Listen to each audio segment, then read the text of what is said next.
They fucking knew too. It was very public. She has domestic violence in her history. We all knew that from Secret Lives of Mormon Wives. And if this motherfucker hired her without watching Secret Lives of Mormon Wives, then that was dumb. But then on top of that, it was part of the conversation all over the world. Everybody was talking about the fact she had a domestic violence charge. So it makes no sense to me. I think it's something else. I think there's I think something else happened and they're using that now. Something must have happened. She might have done something or something. Yeah. Or she ended up with someone they didn't like her ending up with or something. To now suddenly be like, oh no, she has a charge. She has a charge. It's like, what do you mean? Oh no. You've had months of people telling you that. Come with us. Let's reality test. Welcome, friends, to Reality Test. What is reality testing, you may ask? Well, it's something we all do when we check our subjective or personal emotions, thoughts, and so forth against objective or fact-based reality. So here in Reality Test, we're going to be testing the castmate realities and the producer antics of our favorite reality TV shows against what we know as licensed psychologists about the reality off of our TVs. We hope you'll join us as we attempt to reality test. That's it. Thanks, y'all. Now check out our campy theme song. Are you feeling stressed? Your head's all messed? Well, let's forget all the rest. Fuck it, we're blessed. Cause it's time to talk reality test. Come with us. Let's reality test. Welcome to Reality Test. I'm Dr. Ray. And I'm Dr. K. Feel free to check in and take a seat wherever you damn like. We are going down to Charleston. Right? St. Carolina, I almost said. To South Carolina. St. Carolina sounds nice. Sounds like an island. I'd go there. Yes, right? Like St. Lucia. Mm-hmm. And it is, instead, though, the Carolinas. The Carolinas. So this is for Southern Charm, if anybody doesn't know by the title of the episode, because I'm sure we'll put that in the title. We are doing the Southern Charm we're mostly focusing on the last couple episodes of the season, because next week we're going to do the reunion. So, or at least it might be parts of reunion, so it might be a part of reunion, but we'll see. So today we're sort of doing a way of catching up in kind of a fun, catchy way on the end of the season, because we're going to do the do's and don'ts, the relational do's and don'ts found from Southern Charm and the relationships happening on fire in that season, which actually I thought it was a rich relational content type of season, an episode. I enjoyed it. I hate to say this. I feel the same way about Below Deck. It's more interesting when people are hooking up. Mm-hmm. And I hate to put that on a show because no one should ever feel forced to do that. Mm. And it's fun when attractive single people are kind of flirty with each other and there's the will they, won't they. Will never not be fun. Mm-hmm. But it should be organic and no one should feel contractually obligated to make out with anyone else.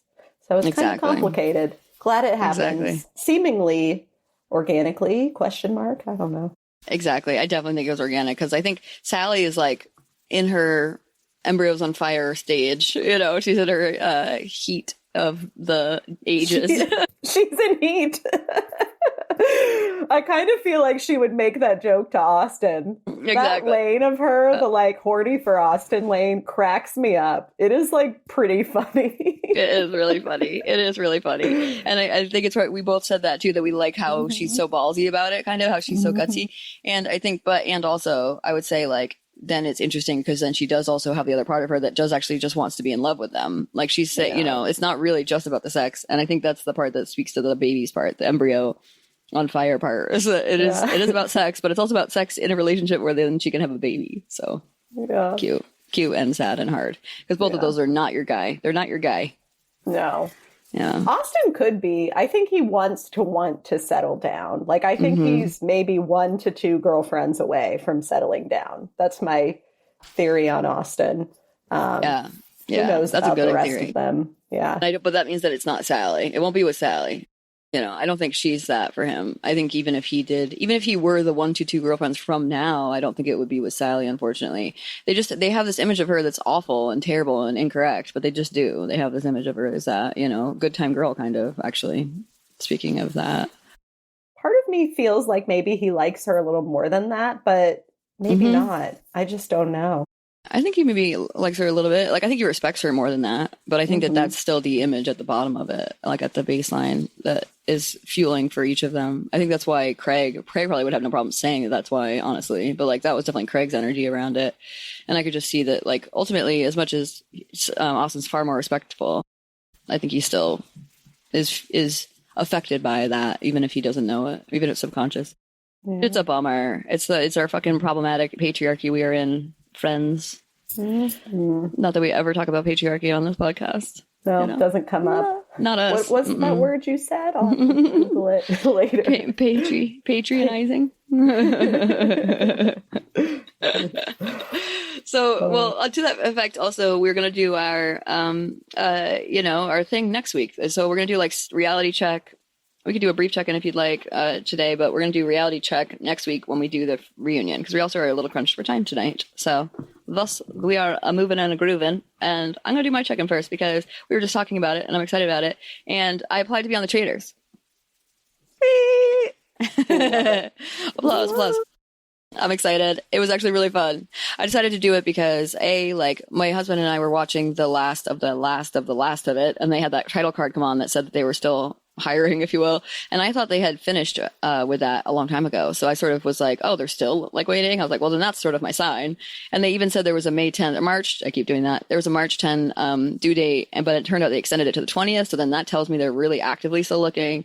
They did a in-person casting call, which they only do when they're aggressively looking for people. So they definitely were in a spot. So I was like, well, if they're still paying attention to their email or whatever, to your applications, I might as well.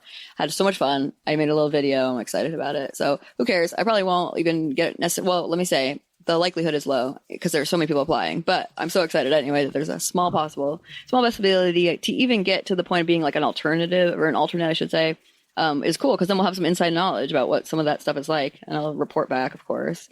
And if I do go on it, then obviously I'll be able to talk about reality tests a little bit and be able to talk about what we talk about here, which is fun. I'm excited about it. I think you'd be incredible. I think you'd make a great player. Dr. K is very cool, very calm under pressure, and I think can read rooms very well, and has a theater background, so could turn it on for the cameras, I think. So exactly. I think it'd be a great fit. Well, thank you so much. Yeah, I'm used to having an audience grow since childhood, since birth, if you will, because I was a baby Jesus. My first role was baby Jesus. So since I was a little baby, so I feel like I'm geared up, ready to rock. But we'll see. It's funny because, and this is some insider knowledge for anybody interested in applying, because you still actually have one day. You have a day, but you have a day to apply. We don't want more competition. No.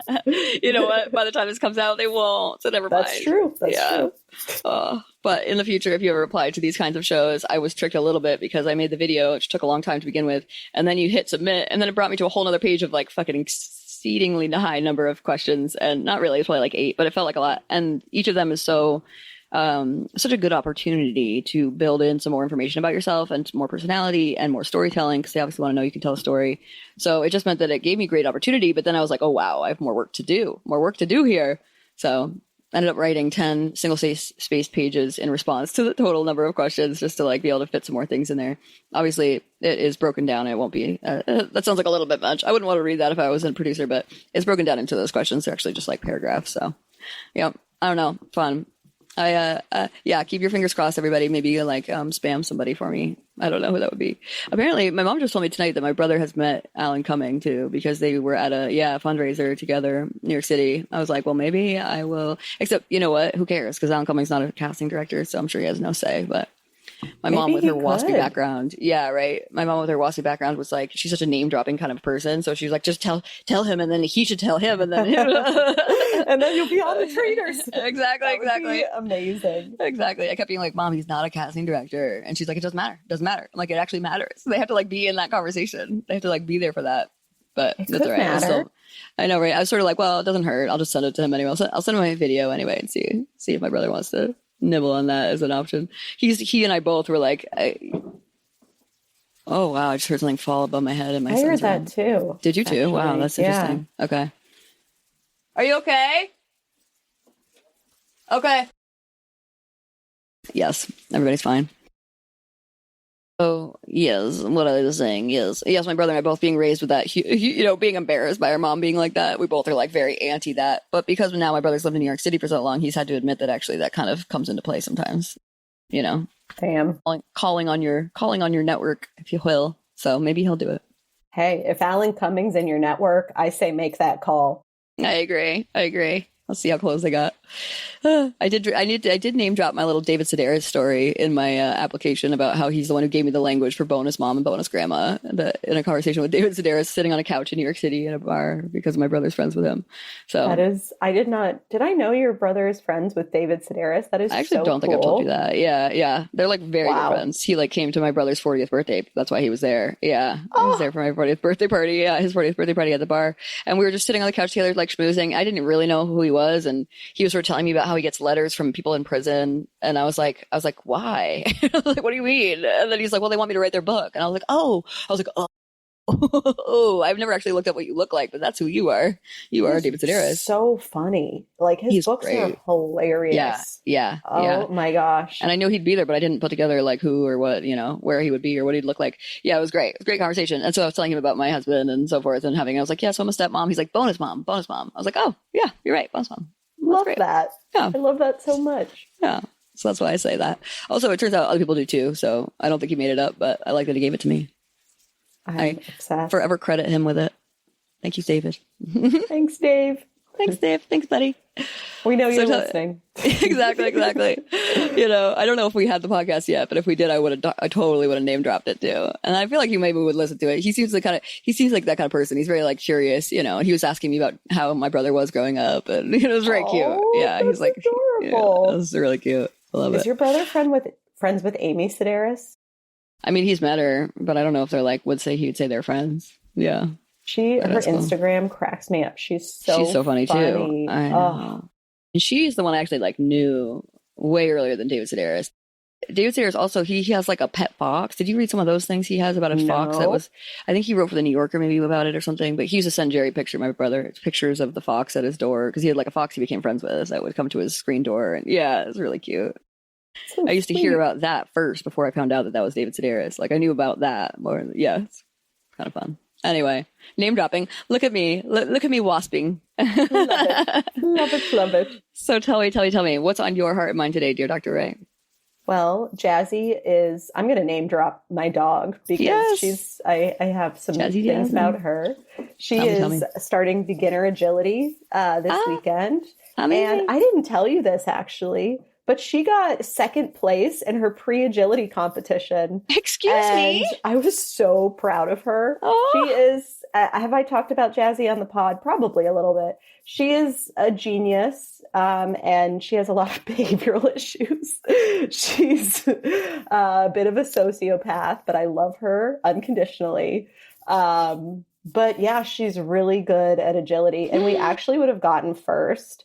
I was a sports kid growing up. So once they explained the rules of the game, it was like there were some agility things that were 3 points, some that were 2, some that were 1. Everyone else just kind of did them in order. But I was like, no, we have to do the 3-point ones first and then go down to the 2s. And anyway, I decided to have Connor do it because he's a bit more steady than me and Jazzy listens to him just slightly better. But I'm obviously quicker and I got a little more of a fire under my butt, especially when it's a game competition thing. Yeah. So we actually tied for first, but the end of it was going to this box and Connor kind of sauntered over to the box. Oh, no sauntering. And so I get the time that we took to the box was slower than the other team. So we actually tied for first. But anyway, I'm very excited for her to start beginner agility because I think she's a star.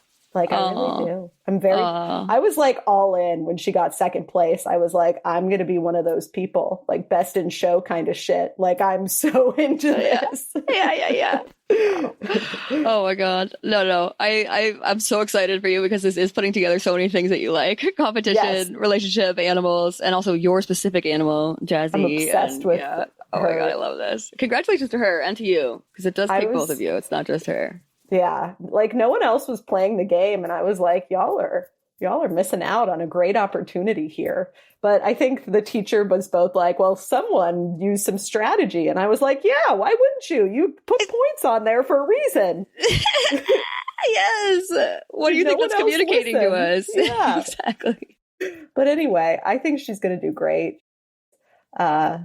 She only attended 4 of the 6 classes because we were traveling and she still did that well. So I'm very proud. I'm very proud of my little Jazzy girl. That's so sweet. I love it. Good for her. And that's so exciting. So what is agility training essentially? Like, it's like how much she can, like, is it like dodging between cones and stuff too? Or it's all that shit, and like going into tunnels and up, and she's quick too. Like, she's kind of got it. Oh, like, I love it. I can see that. She seems like that kind of, she's active and little, like, and then, yeah, I was gonna say squirmy, but not in a weird way, but like squirmy, like she's a little squirmy, yeah. She's squirmy for sure. She's got a lot going on inside and she just wants it to get all out. But yeah. Unfortunately, like, I can run her for 2 miles and she'll come home and like have a bunch of energy because she needs the intellectual stimulation. Like, it's like a whole nother facet of her doodleness that is, it's a tough hang sometimes. She takes a lot of my time. I love her. I love my little girl. Sleep with it, Angel. That's cute. Well, I'm so glad. Congratulations to her. Congratulations to you and to Connor, because he definitely obviously was a part of it as well. And next time you'll do the box part. He needs to get a fire under his ass. He even watched the video and he's like, wow, I could have gone faster. And in my brain, I was like, yeah, and we wouldn't have had to do the tiebreaker because we could have gotten one more thing.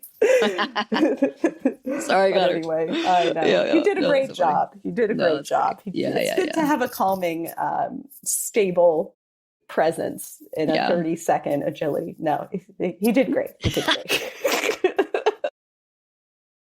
No shade. No shade. Mild to moderate shade. Mild to moderate. We did tie for first, so that was great. That was beautiful. That is great. Good for you. Yeah, definitely tie for first makes sense. That's good. That's where, because really it's like, we should have more of those. There should be more of those things where we can really just, celebrate, because that much of a micro moment should have made the difference. So I think we can celebrate the tie, celebrate the win. In other words, via tie. Oh, I love it. Okay, well, fabulous. Congrats to us for our various competitions, either applying or, in this case, winning. Congratulations to you and to Jazzy lady. Jazzy lady. Let's hop into the Was that another bang? No, if there was a bang, that was me. I hit the microphone bars. It kind of sounded like a transition, though. It was like, boom. So it was like a good transition. Oh my gosh, sorry. No, right. It's like a bong. It's like a bong. I know that's where you smell like a dong. I meant to say a dong, like a bong. Well, what is that called? Bong dong. No, when they're like, you hit the. Is it a bong? You hit the bong. Maybe it's a dong. It's a dong. You hit the dong. Isn't that funny? What the fuck are we talking about? I don't even know. I mean, I honestly don't know what that's called. Fabulous. All right, so we are doing the do's and the do nots, the do's and the don'ts, if you will. So, indeed, these are from Southern Charm, and again, they're from the last couple episodes of the season. We are now, the reunion has come. I mean, the reunion is coming. The finale has come out, so this is of the finale. We are going to start with let's actually, you know what? I say we start with the do's. I would like to start with the don'ts, because I mean, I would like to end on a positive with the do's, but in fact, the do's kind of chronologically, and also since they're actually kind of a negative as well, should go first. So the first do that I will throw out, and then you can do the first don't, like, so we'll also do the flippity flops. So the first do is assume, you do want to assume that nightly conversations changing after a trip in which the other person suddenly started ignoring you, you should take that as a sign that things have likely changed and something did happen. So this is in regards to the fact that Charley and Craig were hot and heavy in ways we didn't totally understand, including Zooming every single night. I mean, FaceTiming. Wow, that shows work of mind. FaceTiming every single night. And the conversations, we didn't know about them necessarily, but also, by the way, there's a sub don't to this, which is that, like, then Craig told, as soon as he found out that there wasn't something going on between them, immediately turned around and told Sally that there was so much more than anybody knew, which was so retaliatory against Charley. That's a don't that didn't make it on the don't list, so I add that here. But so then Craig was sort of like, when they go on this trip and they all go to Mexico, and while they're there, this thing happens where Craig screams in the face of Sally, which we'll come back to, and so Charley sees that and is very turned off by it, very alarmed, and so she just stops talking to him. Basically, she doesn't talk to him again during the trip, basically at all. And even when he tries to talk to her, she just sort of like short answers him. And then they get back, and then suddenly they're talking much less often. And he kind of said, we went from talking every day to talking every other day, which to me says it had probably been like four or 5 days, and they had talked once in the middle of that by the time this conversation was happening. Because it kind of sounded like they'd only really talked once, frankly, by then. So So he just it was just a little bit of naive stuff happening there where someone was like, well, what's the deal? And he's like, nothing happened. I don't know. He's like, I think if thinks everything's fine. He asked her to go to the Carolina party together, and she says, well, I'm bringing my friend so-and-so. And he just sort of was like, okay. And then still didn't understand that was a rejection. So I think go ahead. My recommendation would be to assume there is something up when shit like that changes that drastically. Yes.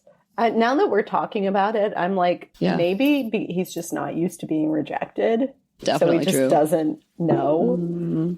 And then also maybe, this is kind of effed up, but maybe because Charley, like, this isn't the first time that Craig's been pretty, like, scathing towards Sally or Venita or, like, another woman. Actually, yeah, it was just as bad, if not worse, to Venita.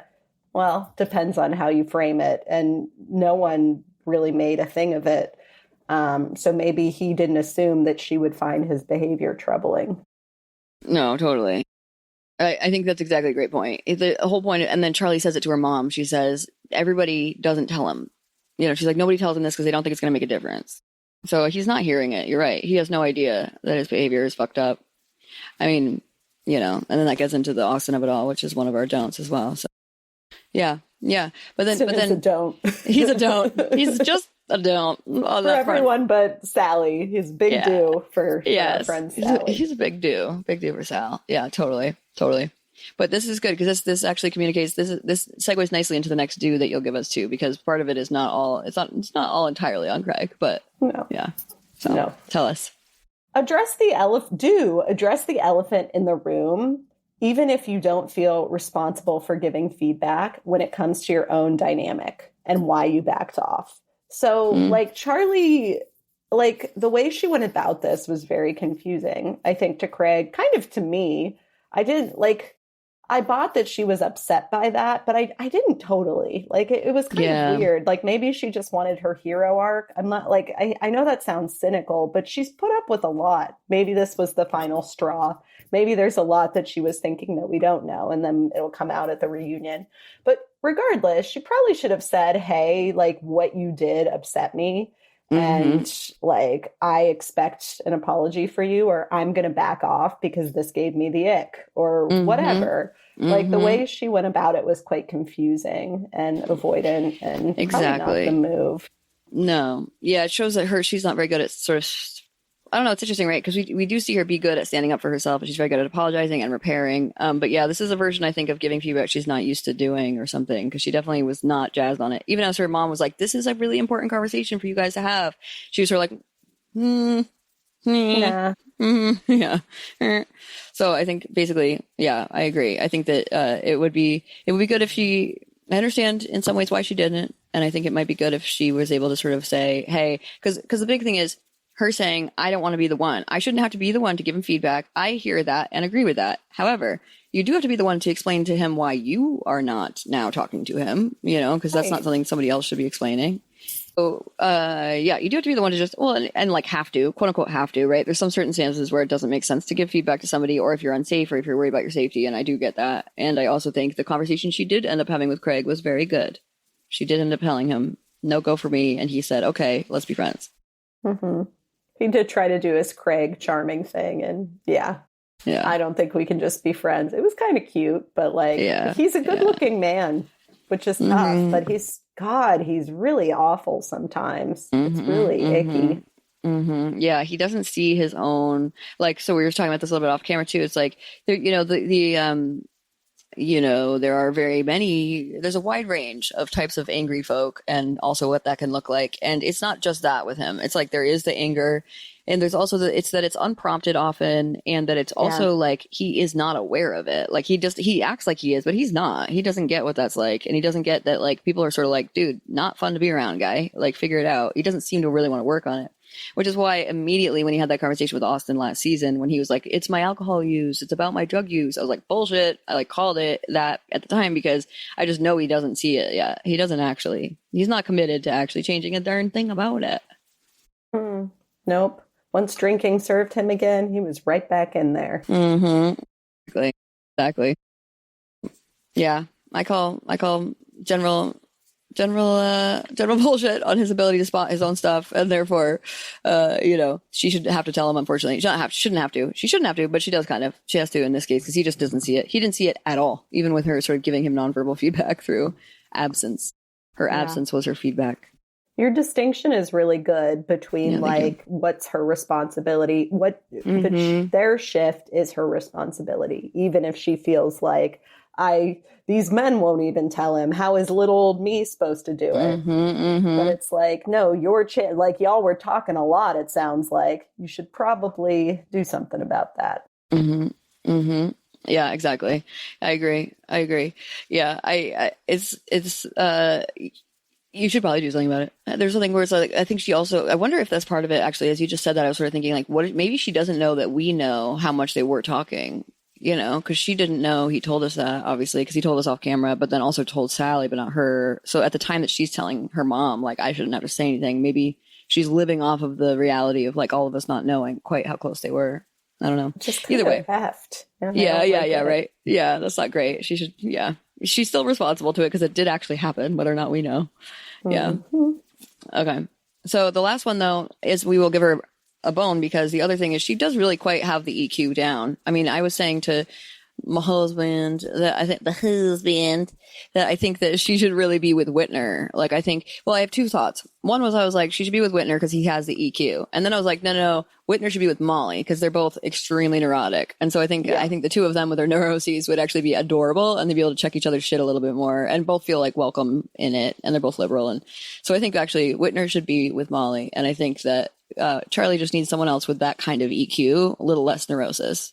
Than Whitner, because she showed us a really like masterclass, or I should say really more like a skillful gold standard class on how to apologize to your friends in a meaningful way. So the way that Charley apologized to Sally at the Carolina party was so skilled. It was so skilled that Sally stopped crying and sort of was like struck by it. Like it seemed like she was going to be like, oh, well, now that you said that, there's something else I can really expect from you, because it's true. Like, now that you said that, what else do you want? So basically, Sally confronted Charley again and sort of said, like, dude, you got with him and you knew how much he mattered to me. And Charley was like, no, like I only went on the date with him because I thought you 100% were okay with it. And so then Sally references something that we didn't know about either. And everyone just sort of like freezes a little bit. And then she goes outside, which, wow, that was actually pretty good of Sally not to say in front of Leva and everybody. And then she says, you know about the texts. And then suddenly Charley sort of like snaps too, almost as if she's like, oh, that is something that matters or something. Or is it almost as if she's like, oh, you're going to tell the camera that, so now I have to act as if that's the case, which again, similar to the Craig thing, which is why I thought of that as well. It's sort of like, it's almost like she wouldn't have done that if she didn't know that Sally was going to tell us about the text. Because in the text, which Sally does show us, it says, I didn't want to like him this much, which was her way of saying don't go on a date with him, which, by the way, I have my own issues with that. I sort of, and I actually am kind of glad Charley still went for it anyway, just in case. But I will say that in the moment when she said that to her on the porch, when she reminded her of that text, that then Charley stepped right up and said, I'm so sorry. I absolutely was selfish to go on this date with this person that you liked. And I really should have known better. You sent me that text and I all I can do is apologize. And I'm so sorry. And I don't know where we go from here. Perfect. Like, yeah. Great. Good. She owned her part in it. She apologized. She said she was being selfish. And really, Sally had went from crying to just sort of like, oh. And then she's like, well, so we're like, yeah. Drama resolved. All right. I do agree, though. I'm not sure that, like, I think to Charley's perspective, I don't think that she necessarily owes Sally not going on a date with him. It's really complicated, that kind of stuff. If they were more serious, maybe. But I don't think they even kissed, right? No. So it's kind of complicated. Like, yeah, I can understand where Charley was coming from. And I think her apologizing and acknowledging that, yeah, maybe it wasn't girl code. I probably shouldn't have done it. I'm sorry. And like just rising above her own defensiveness in that moment was the right thing to do, for sure. Yeah, exactly. No, I agree. Because I do think that in the moment, like I wanted to see what Charley's responses to the texts were because of that exact issue. Because like, I wonder if Charley in the moment was like, well, like I hear you. And also like, I don't know, I'm feeling tough in a tough spot because like, I really like him. And I kind of feel like you guys sort of had like honestly, it was one-sided. Let's be real. I don't think Charley should have said that to her. And I don't think she did say that to her, but it was one-sided. Like, I don't think that's the same thing. That's sort of like, you know what that is? It's like calling dibs is like what that is. It's not the same thing as having dated someone and then not wanting them to, Right. And calling dibs, it's just not fair. No good. I don't It's objectifying. Think. Yeah, it's not good. It's not up to you. It's not up to you to decide that because you like Craig can't be with Charley. They liked each other. Yeah. Craig never said he liked you. You guys weren't together first or anything. So I don't know. Yeah. That's a bummer. There is a bummer. So, all right. I like it. And in fact, it turns out that that's a positive do. That's a positive do. So tell us what the first don't is. Don't yell at someone in a moving vehicle, stand over them where they can't move and get away, as Craig did to Sally. That was shitty. He should not have done that. He needs to work on his anger, especially when he's drinking or like close to blacking out. And his like lack of remorse, maybe because he doesn't remember, I can't quite tell, but it feels like he doesn't feel sorry enough the next day for what he did, which like regardless of how you feel about yelling, your family culture or life culture about yelling, you shouldn't do that. You should never stand over someone and yell at them like that in a vehicle like that. It's just not okay. And read the room. Everyone was appalled by your behavior. Yeah. You'd think he'd at least remember that and be like, oh God, I shouldn't have done that. I don't know. And if you have Whitney of all people the next day telling you should probably apologize. First of all, his answer should not have been to whom, which was crazy. But also, if you have somebody like that reminding you and sort of telling you like, hey, probably apologize, then it probably means it's bigger than you thought it was. But it makes me think about the fact that how many times he's gotten away with this shit, like how many times he's gotten away. And therefore, like people have just sort of gotten used to it and like become sort of like apologists about it because they understand it's not like, right. Like fucking Shep is straight up apologist about it. He's like, I don't think it's right. It's like, whoa. Like, my buddy just needs a hug. And when I got kicked out of prep school, my mom said, I know you feel bad enough. And it's like, yeah, but Craig doesn't feel bad enough. That's the fucking problem. He really doesn't. What's wrong with you, Shep? I know. He's such a dork. Ugh. Yeah, no, he totally misread that situation because really Craig does not know, and so therefore someone needs to tell him. And it doesn't maybe need to be Shep sometime too, because Shep is just so, he's such a huge support only person that if he said something like that, maybe he would listen differently.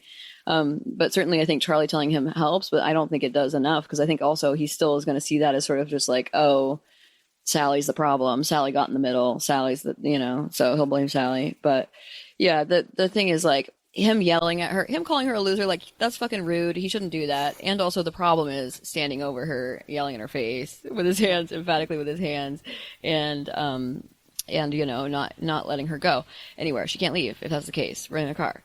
But the other thing is, I don't agree with the it was about nothing, because it's not about nothing. That was so clearly about his love for Charley and the fact that he felt like Sally was getting in the way. And I'm surprised that Charley of all people didn't see that, because she was the one who kept being like, it was over nothing. It was over nothing. It's not over nothing. It's not over nothing. And also it looks like it's over nothing because he can't communicate, well, so. It wasn't funny, but the way Sally the next day was, they were having kind of a cute moment, a little too cute, like, Jesus, Craig can get away with some shit. But she was like, you called me a loser. Like, it's just kind of a funny name to be really offended by. Don't get me wrong. You shouldn't call someone a loser. No, but it's kind of like in fifth grade where it's like, hey, you can't call him a stupid, dumb face. Like, it's a little of that energy. Yeah, it's like butthead. It's like butthead or something. It's like, yeah, subjectively, don't call someone that. But also, like, of the words. Yeah, don't get me wrong. What happened was not okay. It wasn't cool. He should not have done that. No. The word loser, it was just kind of funny when they were repairing to hear that back. Yes, exactly. No, it's so true. I definitely think it's of the words, it's humorous. Yeah, it's humorous. I think hopefully he can watch this back and sort of see that like people were that appalled on the behind the scenes, because then maybe that could be the thing. I wonder if he watches himself back. Part of me honestly wonders if he doesn't. Like, I don't know. He doesn't seem to grow from what happens. And I've never seen him get upset at something someone has said on the show either. He just gets Miracle-Gro fucking commercials. Like, that's his only growth. That's such a horrible joke. But boo. I hate myself. You should not. You should not. Absolutely not. No, I liked it. That was a good one. It's true. That is the only grow. I mean, it's funny that his brand is gardening. You know, it's like he loves his house and his gardening, and you know, because the other ads he gets are for the insurance company, and it's all about how he loves gardening, and it's become his thing.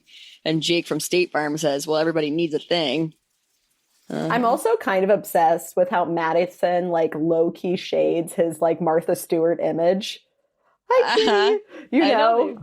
They busted she'll be like, oh, wow, like Martha Stewart really not showing up. Like, because I think she finds it a little bit like bullshit, which I enjoy. I just enjoy they're like micro moments, but I quite like them because, he probably overplays his hand a little bit with all that. A little bit. Yeah, exactly. Takes it a little too seriously, perhaps. Like, I think if he was able to have some light fun with it, light fun of himself a little bit or light fun of the situation, then it would be different. But yeah, he's so dead serious about how important what he does is, kind of, you know.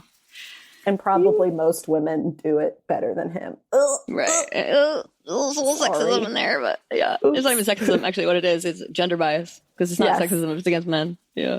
It is my gender bias towards the ladies. Especially in the South. I think there's just maybe more of an emphasis on that stuff. Okay, ladies. Okay, so the second don't start a conversation about a friend's lack of ability to accept responsibility or accountability over alcohol at a party after you two are finally mending and you've invited them to sit on the couches with you. And then it's especially true because they do not take accountability. So this really is not the context in which they're likely to start doing so. So if you think about, this is about at the Carolina party, we're talking about Craig and Austin have had their whole fall apart, raise their relationship to the ground so that now they can raise it back up from square one. And they're both talking about how they need a new relationship. They're at the Carolina party and Austin has this like cute little moment where he's like, I'll be right back. I'm going to go get a beer. And they have a cute little handshake and he's coming right back and they go sit on couches. And within moments, it looks like within moments they are fucking fighting. And Craig is bringing up what happened and Austin's like, how do you not say this? How do you not say that you do not take accountability? Like, you do not take accountability ever. And it's sort of like, duh, Austin, like, why is this making you so upset? Like, we all know that. Like, why are you so surprised by that? And then on top of that, it's like this. So if you know he doesn't, then why do you think he's going to right now? Like at the bar, essentially, but on a couch, but in a party in front of the cameras, in front of people, it just was sort of like a miss, and I think the intent is a good intent, but that's just not going to be the way that has an impact or works in your favor.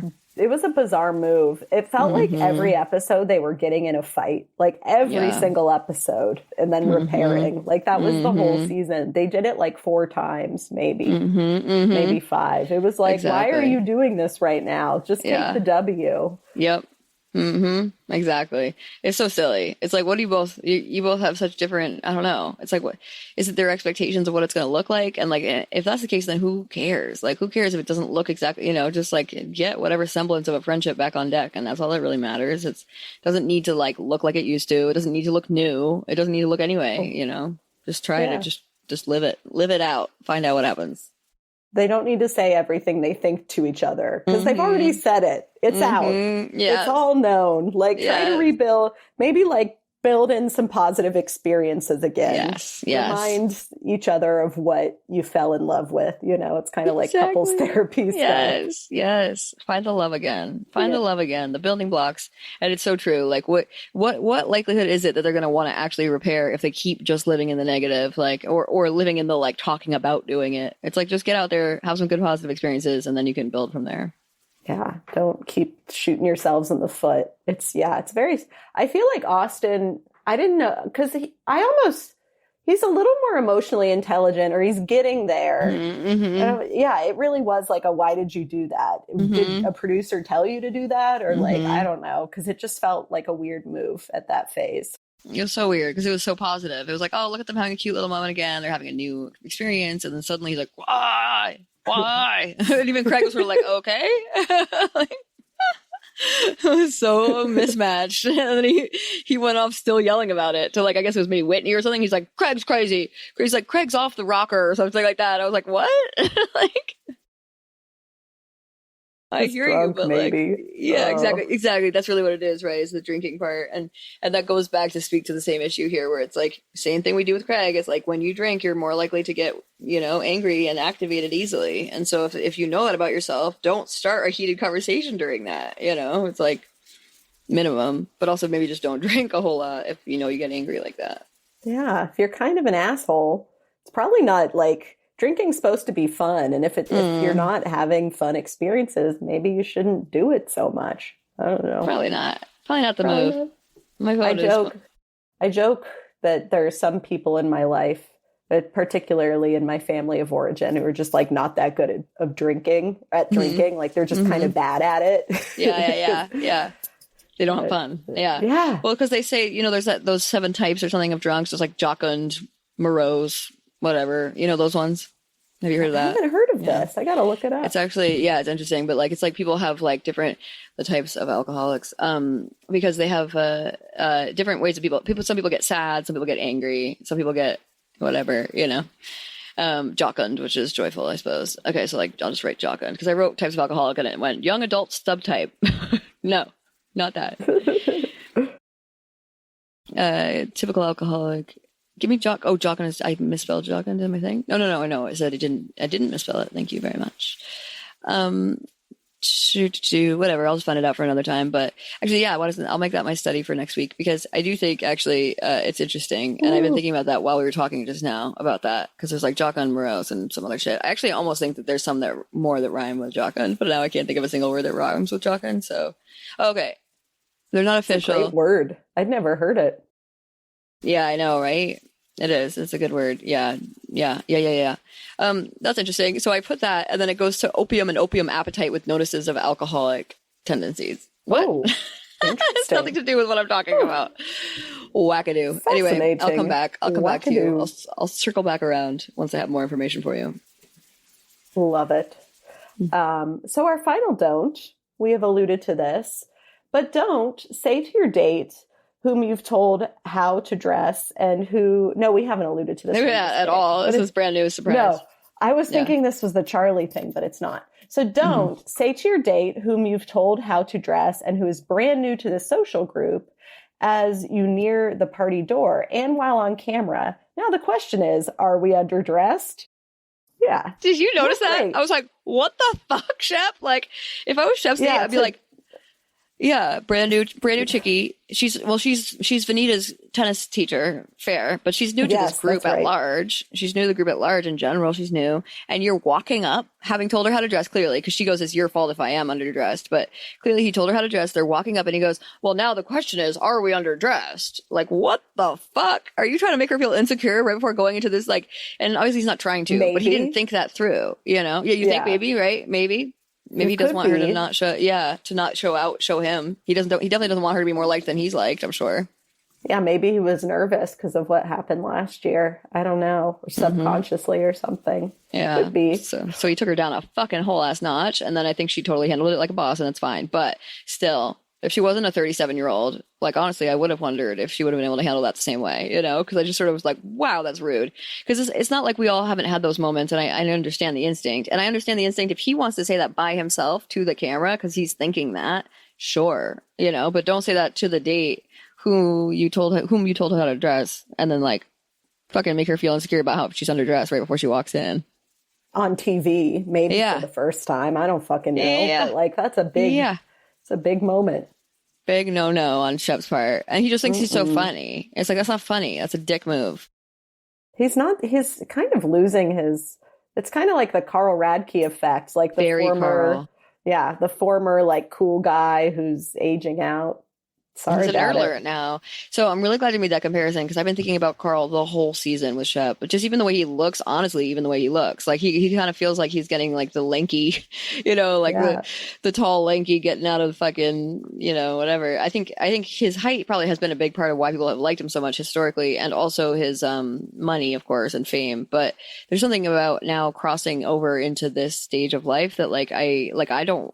To me, that's very unattractive. The like very skinny, lanky, just for him, the way that he is, because he's so of a like down, like he looks so down on people. Like, you know, it's like there, you can be tall and have a presence that actually isn't also then you're cocky. You know, I find that unattractive. Don't be like that. Don't be like that. Nope. He's Carl's kind of not now. No, Carl's he's killing it. He's getting way better. Yeah, exactly. It's great. Shep's like figuring it out. And I think still in like a bit of a crisis of how to be in the world. Yeah, exactly. It's like the like cocky, tall, like powerful thing is attractive when you're like in your teenage years, and then like maybe when you're in your 20s and maybe early 30s, but like now really mid 30s and beyond, we want someone who has a big heart, who like wants and cares a lot. And so like I actually really liked that what he was saying he likes about this woman is that she wanted to have a baby, and that he was like, well, maybe I want to have a baby. And I was like, okay, look at him rounding a corner here. Age appropriate woman. We love to see it. It's cool. It's cool out of him. Exactly. So then don't bring your old strategies with you. Leave them behind. Don't tell her, are we underdressed, as you walk in. Nope. Even if he's trying to be relatable, because sometimes he does that. Oh, are we in this? You know, he's trying, but it's just not, it wasn't it. It wasn't what she needed in that moment. No. Yeah, it's the effect on her. Exactly. That matters in the moment. And then, but you're right. It can be really, I like when he's self-deprecating. I think that's appealing. That's way better than, again, that's him rounding the corner away from the sort of like cocky thing. Yeah. Entitled. He has a certain charm. It just it goes awry, and but I think he's losing. He's not like a cat anymore. He's just not. He's not that guy anymore, and so he's got to figure out how to do that, or how to be this new version of himself. And maybe he'll get there. I hope so. I hope so too. I have faith for him, although I actually don't really care, to be honest. But I do, for his sake, I hope so. Yeah, exactly. To be fair, I hope so for his sake, but not for mine. I do not care.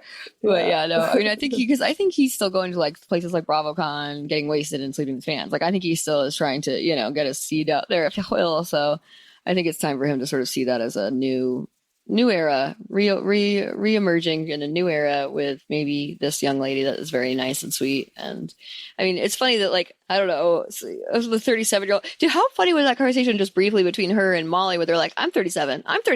Okay. It was kind of weird. Well, I was like, was this taken out of context? Like, what the fuck? I have no idea. Were they trying to make Molly look jealous because they had gotten together last? Like, I'm not sure what the energy was or what the goal of that was, but who knows? Because his date was really sweet and bubbly about it. She's like, I'm 37. You know, it was like really cute how they did that. But then like Molly just sort of was like, okay. But like, I think it looked like it was so funny. But it looked like they almost just like cut that out like from something else. Like it almost looked, because they did have to like switch camera. Oh, we have something to talk about. This is totally a deep pivot. Did you hear about The Bachelorette? Yes, I just saw this. Didn't I bring that up? Didn't I bring that up actually, that she had an assault charge? Yes. Okay. So I don't know if you brought it up necessarily, but I would believe it. We have known this from the fucking beginning. I don't know what the fuck they're talking about. Like, so did the producers. Is not new. They fucking knew too. It was very public. She has domestic violence in her history. We all knew that from Secret Lives of Mormon Wives. And if this motherfucker hired her without watching Secret Lives of Mormon Wives, then that was dumb. But then on top of that, it was part of the conversation all over the world. Everybody was talking about the fact she had a domestic violence charge. So it makes no sense to me. I think it's something else. I think there's like I think something else happened and they're using that now. Something must have happened. She might have done something or something. Yeah. Or she ended up with someone they didn't like her ending up with or something. I watched the first few episodes of that show and she is disturbingly unwell. And I feel bad for her. The dynamic is not good between her and this dude, but she is not a well person. No. So I was shocked that they put her in this role. Exactly. Like, do Molly. Put Molly in that role. Like, if you want someone quirky and different, Molly's great. Jesus. It's so weird. And now what do they do? Because they finished filming. Like, then now they have nothing. You can't do anything with any of that. And you spent all that money and time. Like, what do you do now? Like, what a big flop. And everyone now I actually want to see it. Well, before I didn't. That's the thing. I'm like, now I really want to see what is on those tapes. Like, goddamn. release the tapes. And then, and I mean, maybe that's the intention. Like maybe they will end up doing something. Maybe this is building up drama. But it was fucking weird to like now suddenly be like, oh no, she hasn't a charge. She has a charge. It's like, what do you mean? Oh no. Like you've had months of people telling you that. There's just 0% chance he only heard of it just now. The guy, I'm thinking of the new guy, whatever his name is, but it's like fucking, it just doesn't make sense. So I'm calling bullshit on that. I don't know what the actual reason is, but I think it's because she ended up with someone they didn't like her ending up with, or she ended early, or, you know, there's something that didn't go the way they wanted it to, and she insisted, and so they had to be like, well, then fuck it, we'll pull it. Maybe, yeah, something legally, maybe, too. Like, or maybe she's not well. Like, I don't know. Because she has not historically always been doing great mental health wise. Like, Right. Maybe there's some risky coping stuff happening, or like she's having suicidal ideation, or there could be sort of things that would definitely be like, okay, we don't have a choice, we got to pull it. But I don't know. I'm surprised. I would be surprised if they would blame her if that were the case. Like I would be surprised if they would say it's because of her assault. Yeah. That's a good point. Yeah. I don't know. Yeah. Wow. Drama. Drammers. Well, on that note, check out our stuff like social medias, and then also maybe our patreon.com/realitytest, capital R, capital T, or you can go to patreon.com, use the space bar part where you put your space bar in. No, the search bar. You can put in @reality test, and then you will also find us on Instagram @reality test podcast, or you can go to Facebook and also YouTube @reality test pod, not cast. And then last we have email. So write in your email. What do you think? What do you think is the real reason that Taylor Francis fucking face? Yeah, dude. What's her real name? Taylor Frankie Paul? What do you think is the real reason that she was busted out of The Bachelorette? Why do you think she was really expelled from this? Why was The Bachelorette actually canceled? Do you think it is a domestic violence thing? That's fine. You can say that. Or do you think it's another reason? And what reason do you think it is? Email us right? Yeah. I want to hear what people think. And that will be at Reality Test Pod. Fuck, check. Holy hell. Yeah. Absolutely none of the things I said. Well, sort of. It's reality check podding, CHECK podding, PODDING. realitycheckpodding@gmail.com is where you'll email your responses. realitycheckpodding@gmail.com. And don't forget to rate, review, subscribe, tell all your friends, pay us a little bit of your money so that we can keep doing this thing we love. Yes, please. And hi, friends that were brought here by your friends. Go ahead and tell your friends too, and bring them along as well. And we'll look forward to seeing you all next session. Bye. Let's reality check.